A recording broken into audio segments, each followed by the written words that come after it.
êtes bien au Transversal et je retrouve ce matin à distance et par téléphone mon invitée Anne Renaud, directrice artistique du Festival Les Élancés qu'elle crée en 1999. Et je cite, le Festival Les Élancés fête ses 25 ans. Mais oui, 25 ans.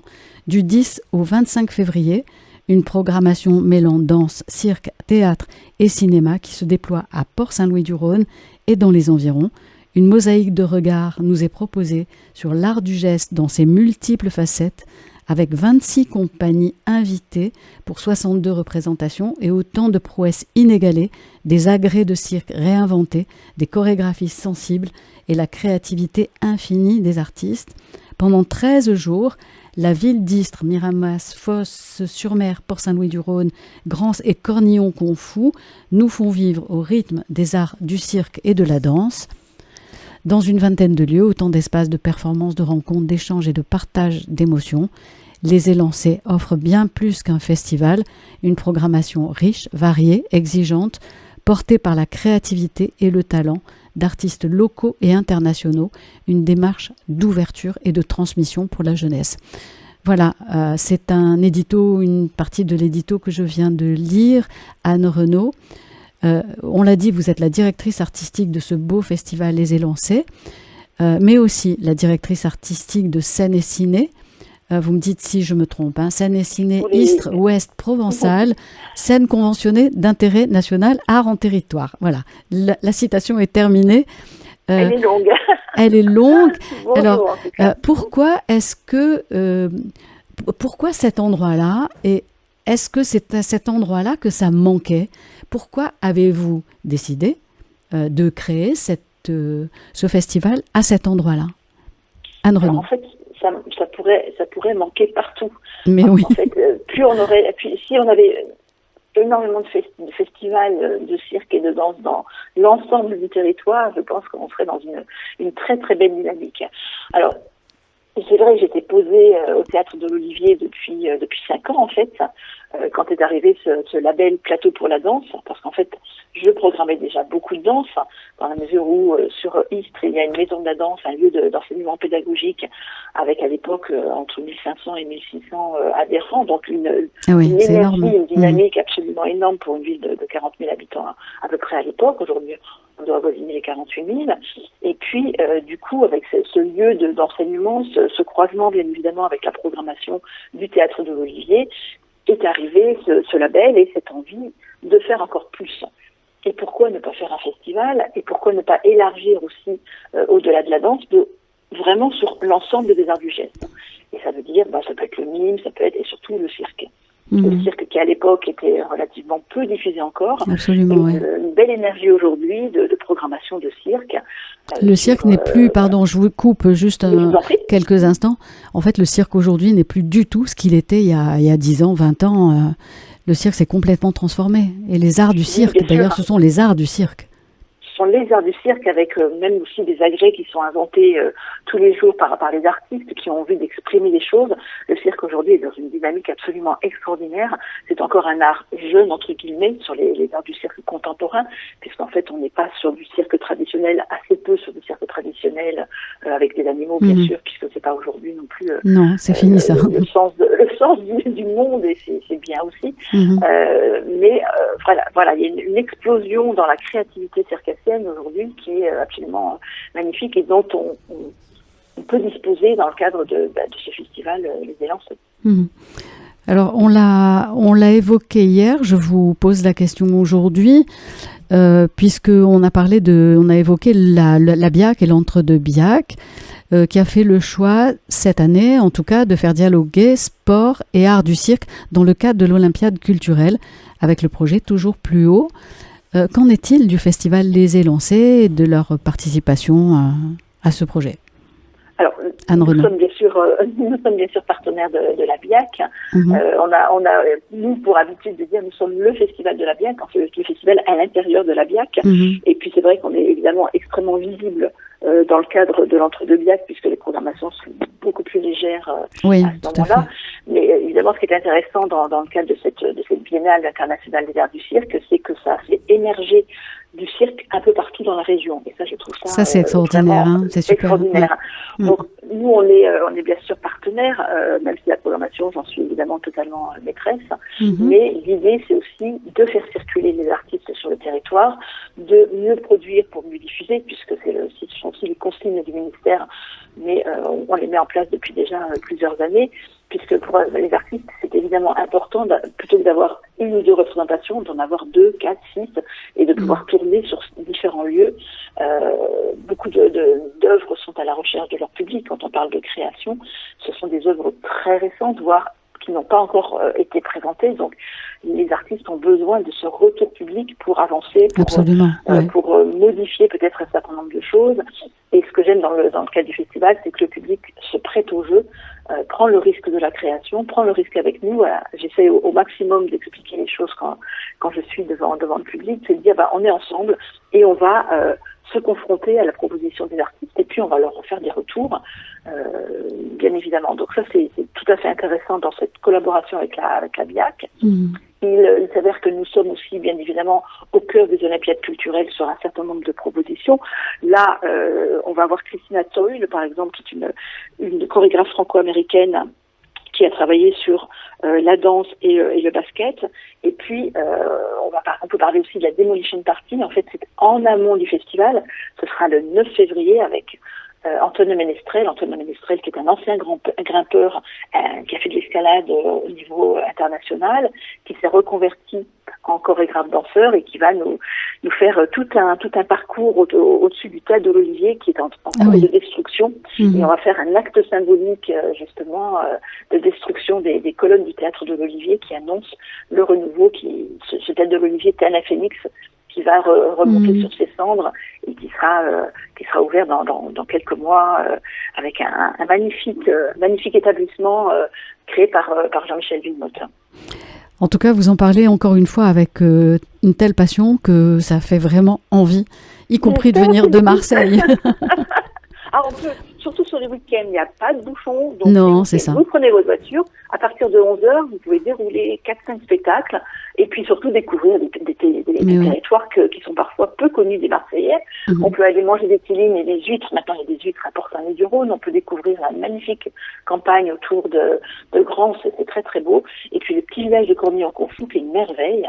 Donc, n'hésitez pas. Vous prenez les enfants, les parents, les tontons, les tatas. Vous venez passer une journée sur le territoire Istres-Ouest-Provence et puis à la découverte de spectacles. N'hésitez pas, il y en a pour tous les goûts, il y a plein de choses différentes. Et puis, s'il y en a un que vous aimez un petit peu moins, le suivant, vous l'adorerez et vous en parlerez encore dans 20 ans. Et je reviens quand même sur les chapiteaux. Parce que vous disiez justement que on est parfois comme dans un cocon, parce qu'on est tous ensemble et dans un rond. Et ça aussi, ça apporte quelque chose de plus. Je vous laisse en parler parce que ça fait envie. Alors, les chapiteaux, c'est vrai que c'est un peu une galère. Là, cette année, on va en avoir 3. Dans un village de chapiteaux qu'on installe au centre équestre Les Devennes à l'entrée de Istres. Donc, en plus, quand on vient de Marseille, c'est vraiment facile. Ça se fait très facilement. La route est facile d'accès. Et puis, on arrive dans cet espace où on va avoir 3 chapiteaux qui vont nous accueillir avec des food trucks. On pourra aussi aller faire des balades avec les enfants, avec les poneys.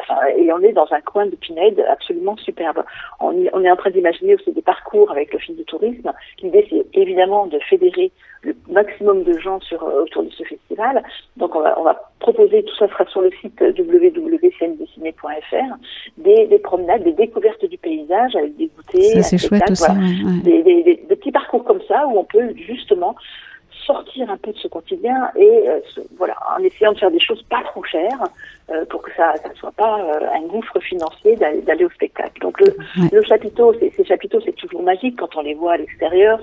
C'est plein de couleurs, c'est magique, c'est magique. C'est magique et on rentre dans une sorte de cocon. Encore une fois, c'est presque le ventre maternel. Absolument. Cet arrondi où on se sent en sécurité. Alors, on n'est pas toujours très bien assis, c'est vrai. Mais c'est pas grave. Non, c'est pas grave. Le tout, c'est de partager encore une fois ces émotions des artistes. Et puis, en fait, comme on est en circulaire, on voit le public, on fait partie, on crée pendant 1 heure, 1 heure et demie, 2 heures, une communauté C'est ça. Éphémère. Et même une communion, réelle. et même une communion, Et je même dirais. une communion. Ouais. Alors, en plus, bon, c'est vrai que je travaille en plus sur le cerveau, ce qui se passe dans le cerveau des spectateurs au spectacle. Bon, ça, on en reparlera quand on se reparlera. Avec grand plaisir, parce que c'est un sujet passionnant, ça. Absolument, parce qu'en fait, il commence à y avoir beaucoup d'études Absolument. sur le fait Oui. que les spectateurs, à un moment donné, ont la même partie du cerveau qui se met en marche, en fait, qui se met en mouvement. C'est-à-dire qu'on est bien, comme je disais, dans une communion, puisqu'en fait, on a tous le cerveau qui fonctionne pareil. C'est absolument extraordinaire, c'est en train de se développer, toutes les neurosciences se développent là-dessus. Moi, ça me fascine. Mais au niveau des artistes aussi, pas seulement les spectateurs. Bien sûr, on est bien d'accord. Les artistes aussi, il y a des choses qui se passent dans leur cerveau qui font qu'à un moment donné, ils sont artistes. Donc, mais on en reparle. Bien. Voilà. Donc, alors, j'avais préparé cette question. Je vais vous la poser quand même, bien que j'ai d'une certaine façon la réponse déjà par la façon que vous avez de me répondre. Les Élancés, donc 25e édition cette année. Le festival démarre le 10 février. Et la question que je voulais vous poser et que je vous pose malgré tout, et ça tombe très bien, dans quel état d'esprit êtes-vous en ce moment et comment abordez-vous la dernière ligne droite avant le coup d'envoi du 10 février Anne Renaud, je vous laisse répondre. Je suis toujours très anxieuse. En fait, bien même sûr. si je fais ce métier depuis aujourd'hui 30 ans, ce qui ne m'arrive pas, ce n'est jamais gagné. C'est-à-dire qu'en fait, il est toujours important de se dire que le travail est chaque année à remettre en marche. C'est-à-dire qu'on a beau faire déjà la programmation, ça y est, elle est posée. On a beau faire une programmation qui me semble attirante, c'est jamais gagné que le public va venir. Donc la dernière ligne droite est toujours pour moi une angoisse totale parce que j'aimerais que les gens aient la même envie que moi et puissent avoir l'idée de traverser ce festival et de venir découvrir des choses qui ne sont pas forcément passées à la télévision.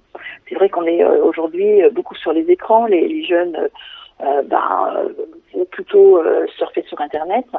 Mais c'est autre chose, c'est du spectacle vivant. C'est vivant, et ça change vivant. tout. Il y a des vrais gens sur le plateau. À chaque fois, je dis, il y a des vraies personnes sur le plateau. C'est ça. Et surtout, ils sont aussi en relation directe avec vous. Donc, on prend ce temps, quand on est dans une salle ou dans un chapiteau, on prend ce temps, on éteint les téléphones, on se met en disponibilité pendant ce temps court, qui est un temps vraiment très particulier. Et d'émotions, chargé d'émotions aussi. Tout à fait. Et je remercie vraiment les publics de continuer à venir, de continuer à je dirais, avoir cette curiosité, avoir cette envie de partage. Cette envie de se retrouver peut-être en effet dans une émotion qui parfois peut bousculer. Et tant mieux. Ouais. Et ça apporte beaucoup, ça enrichit énormément, vraiment. Alors le festival est cette année partenaire du Centre national des arts de la rue et de l'espace public, le Citron jaune, c'est bien ça? Tout à fait. Et qui a été créé en 1992 à Port-Saint-Louis-du-Rhône. Alors c'est quoi le Citron jaune?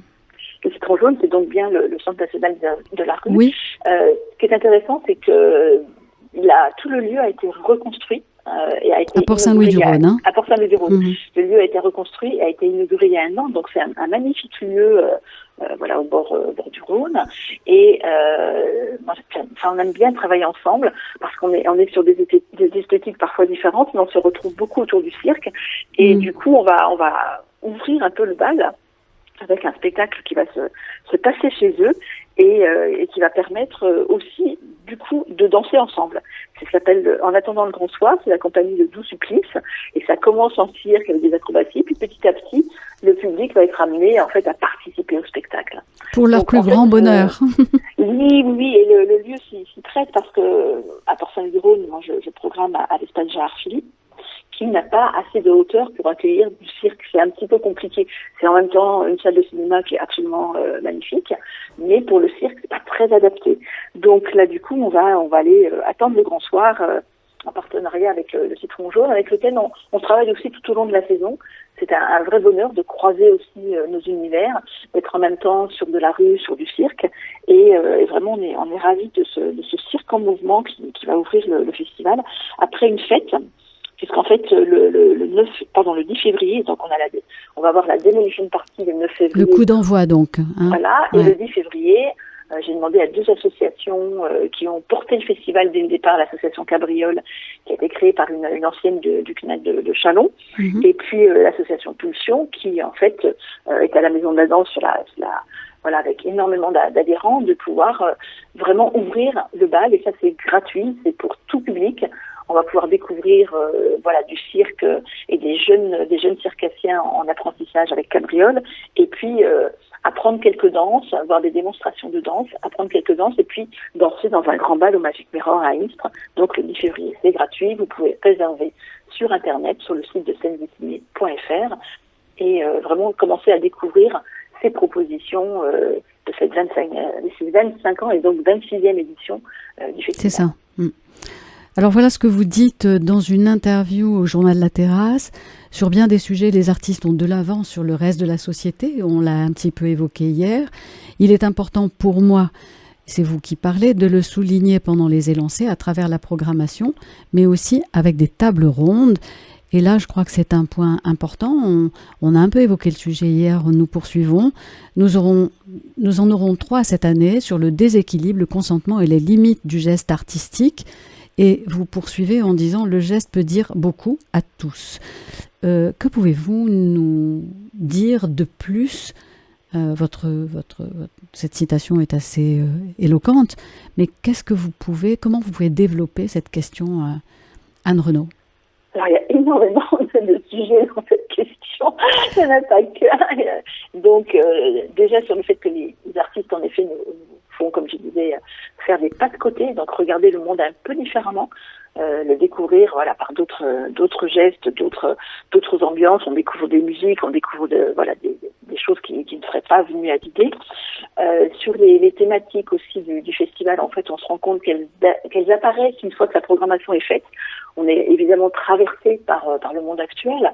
Donc cette année, en fait, c'est beaucoup l'écologie, le rapport au monde qui est présent, puisque l'on est sur la fragilité de l'eau, les matériaux de récupération, notamment avec un balai recyclable absolument délirant de Philippe Lafeuille, surtout ne ratez pas. Évidemment, je vais avoir trop de coup de cœur, ça va être compliqué. Je crois qu'on va passer notre temps chez vous. On a le Cirque Éloise, l'un des plus grands cirques québécois, qui va venir aussi célébrer les îles de la Madeleine au Québec. Et sur la crise écologique, une compagnie belge qu'on n'a encore jamais reçue. C'est vrai qu'on n'a pas parlé du fait que le festival est beaucoup sur des fidélités. On aime bien accueillir de nouveau des compagnies qu'on a accueillies. Le public, en plus, adore voir des nouvelles propositions des compagnies en fait qu'il connaît. Revoir les artistes avec leurs nouvelles propositions et découvrir d'autres artistes. Tout à fait. Et du coup, Anton Maschkit, une compagnie belge qu'on n'a pas encore reçue dans le cas des élancés, c'est fait. Donc on va évidemment après suivre d'autant plus ces propositions. Et puis en effet, les tables rondes sont des moments où on se pose et on réfléchit, et notamment autour du geste et du corps. Il y a vraiment de quoi dire, notamment sur évidemment le déséquilibre et le consentement. Et ça, c'est autour de tables rondes, c'est bien ça. Ce sont des tables rondes qui se mettent en place. Donc, vous aurez tous les renseignements dès que ça va être bien calé sur le site scène-dessinée.fr. Mais aujourd'hui, avec MeToo, il est important de dire jusqu'où on va. Absolument. Parce que, évidemment, le corps, la danse, le cirque, on se touche, on se porte. Voilà, moi j'aime bien aussi cette notion-là. Aujourd'hui, les enfants n'ont plus du tout le même rapport qu'il y a 30 ans dans les classes. C'est un rapport de force, c'est un rapport où on lance son cartable, on se tape. Enfin, voilà. J'aimerais qu'on puisse retravailler, réfléchir à ça et aider peut-être à un tout petit peu à mettre une pierre dans l'édifice d'une société peut-être un peu plus ouverte, un peu plus tolérante. Alors, je vais vous arrêter un instant parce que je voudrais qu'on écoute un extrait de Décrochez-moi ça, Bête de foire, un tout petit film et un tout petit son aussi très court.